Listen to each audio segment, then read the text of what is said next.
tukiamuka kila siku asubuhi ni kupinga mipango ya serikali.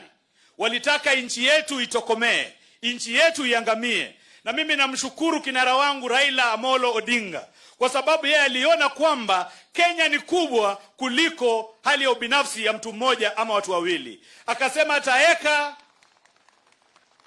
ataweka interest zake kando, ataweka ubinafsi kando na aweke Kenya mbele. Na ndio maana Kenya leo kuna amani. Kuna wengine walitaka Kenya iende kama Egypt, wengine walitaka Kenya iende kama Sudan.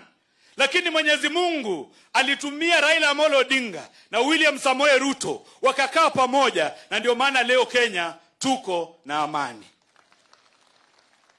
Kwa hivyo mimi ni kuomba watu wa Kiplombe na watu wote wa Kenya tushikane pamoja, tusaidie rais wetu aweze kutekeleza agenda ya serikali na kuweka Kenya kwa amani, na Kenya tusonge wapi? Mbele.